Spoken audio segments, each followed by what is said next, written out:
हे कौन्ते, इस परम सत्य को अच्छी तरह समझ लो कि विश्व में केवल शरीर नाशवान है, किंतु आत्मा अविनाशी है। शरीर के मरने पर आत्मा नहीं मरती। आत्मा न कभी जन्म लेती है और न कभी मरती है। वो अजन्मा, नित्य, सनातन और पुरातन है, जो शरीर को मारने पर भी नहीं मारी जाती। न हन्यते हन्यमाने शरीरे।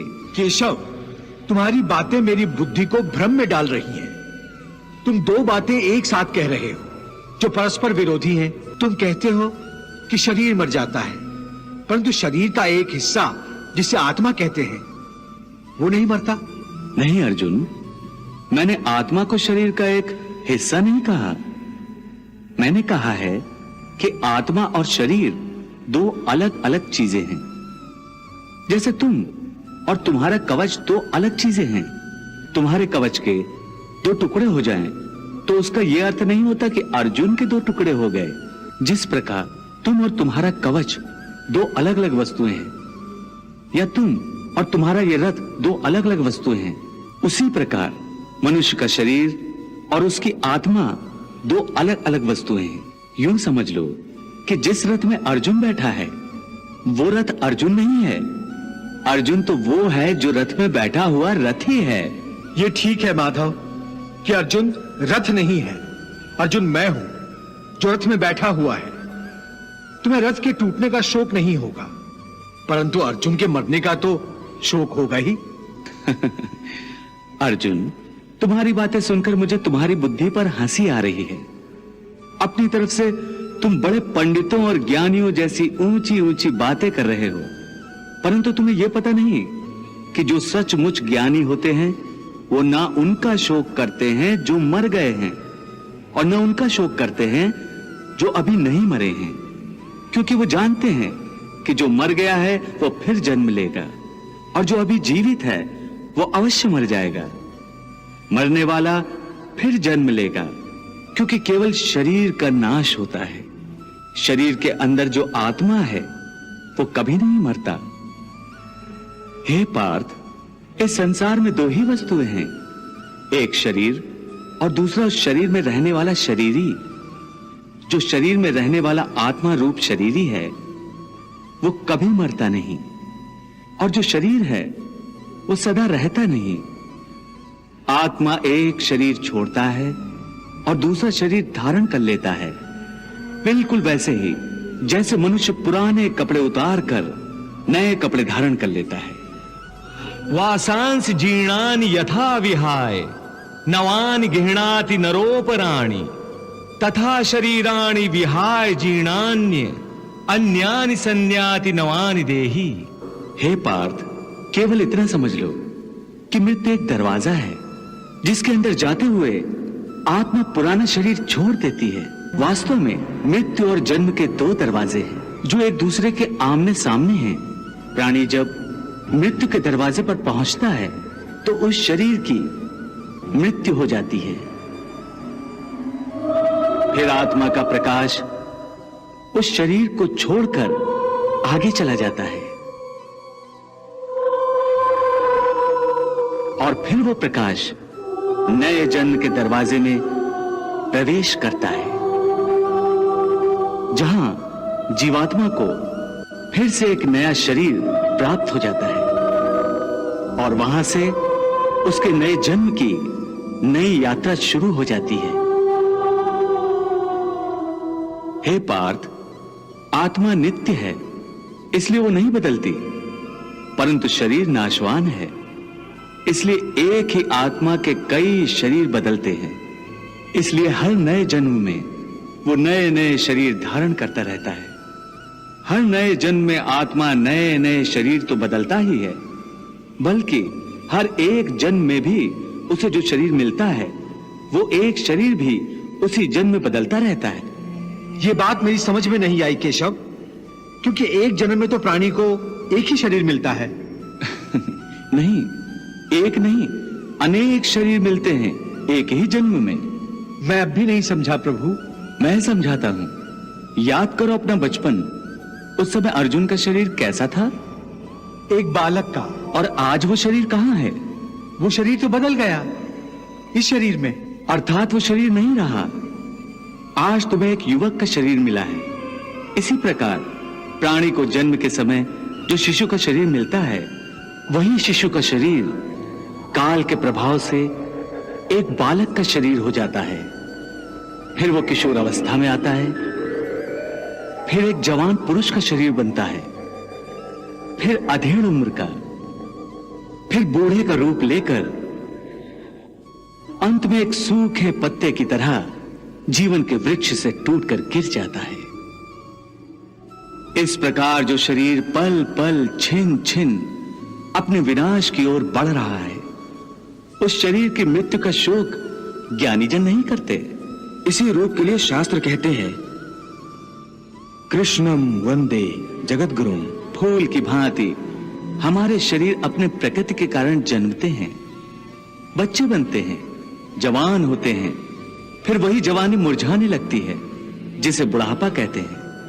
और उस वृद्ध शरीर को जब आत्मा छोड़ देती है तो उस शरीर की मृत्यु हो जाती है। परंतु वो आत्मा कहां चली जाती है? शरीर के बिना आत्मा कहां और कैसे वास करती है? पुराना शरीर छोड़ने के बाद आत्मा नए शरीर में वास करती है। किसी शिशु के शरीर में चेतना रूप होकर आ जाती है, फिर वही चक्र शुरू हो जाता है।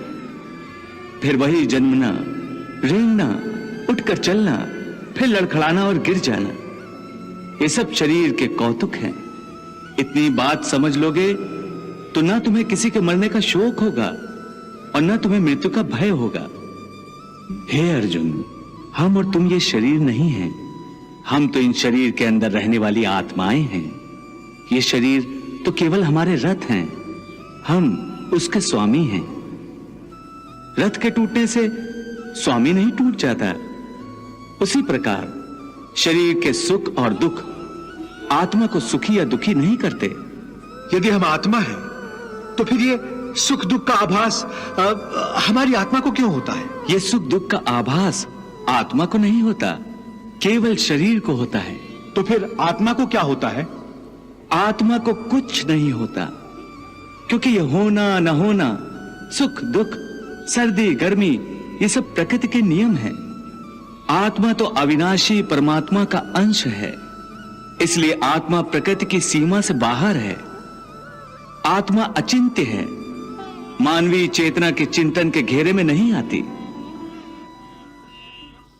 अर्जुन, आत्मा पर प्रकृति और सृष्टि के नियम लागू ही नहीं होते, क्योंकि वो सृष्टि और प्रकृति दोनों ही की पहुंच से बाहर है।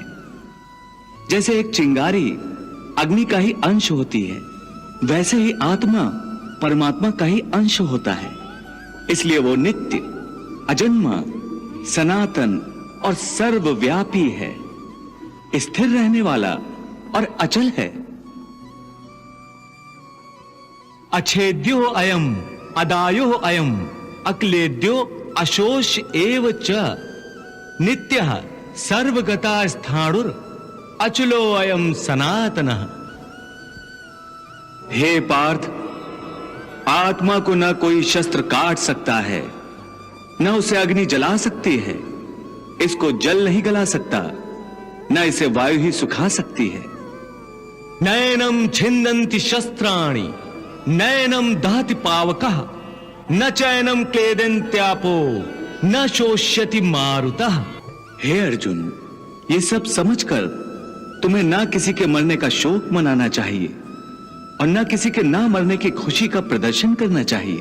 हे केशव, ये सब मानकर भी कि आत्मा नित्य, सनातन और अजन्मा है, उसे शस्त्र नहीं काट सकते, आग नहीं जला सकती, फिर भी प्राणी की आत्मा को दुख सुख, शोक खुशी, मान अपमान, पीड़ा और आनंद का एहसास क्यों होता है?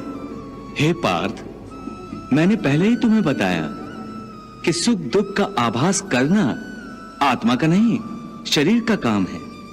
परंतु केशव, शरीर को दुख या पीड़ा तभी होगी जब शरीर को कोई चोट लग जाए या उसका कोई अंग कट जाए। जैसे शरीर आग में जल जाए, उससे जो पीड़ा होती है वो तो शरीर की पीड़ा है। परंतु मान हानि होने से जो दुख होता है या मान होने से जो आनंद आता है, उसमें तो शरीर को कोई चोट नहीं पहुंचती। वो मान हानि का दुख, वो अपकीर्ति की पीड़ा तो आत्मा को ही होती है ना। नहीं अर्जुन, ये कीर्ति अपकीर्ति, मान अपमान, ये लाभ हानि, ये जीतने का आनंद अथवा हारने की पीड़ा, ये भी आत्मा को नहीं होती। ये आत्मा का काम नहीं है, ये तो मन की शरारत है। मन की शरारत, इसका क्या अर्थ है केशव? पार्थ, प्राणी के शरीर का एक अदृश्य अंग है मन, जो दिखाई नहीं देता, परंतु वही सबसे शक्तिशाली हिस्सा है शरीर का। ये याद रखो कि मन शरीर का हिस्सा है, उसका आत्मा से कोई संबंध नहीं। आत्मा यदि रथ में बैठा हुआ रथ का स्वामी है, तो मन शरीर रूपी रथ का सारथी है। ये मन ही इंद्रियों के घोड़ों को इधर उधर भटकाता है। कभी यौवन के आवेश में यही चंचल मन मनुष्य को इस भ्रम में डाल देता है कि वो सर्वशक्तिमान है, वो सब कुछ कर सकता है, वो यहां का राजा है, जिसके आगे हर कोई झुक जाने पर विवश है और जिसे हर कोई प्रणाम करता है। जिस तरह दीपक की बाती को दीपक तले छुपा अंधेरा दिखाई नहीं देता, उसी तरह जवानी को उसके पीछे छुपा बुढ़ापा और कमजोरी दिखाई नहीं देती। परंतु जब शरीर के दीपक में यौवन शक्ति का घी जल जल कर समाप्त होने लगता है और दीपक तले छुपा अंधेरा बढ़ने लगता है, तो मनुष्य घबराकर चिल्लाने लगता है, मैं बीमार हूं। ये रोने का नाटक भी मन ही करता है। हे अर्जुन, मनुष्य को मैं के घमंड की मदिरा पिलाकर मधोश करने वाला पाखंडी केवल मन है।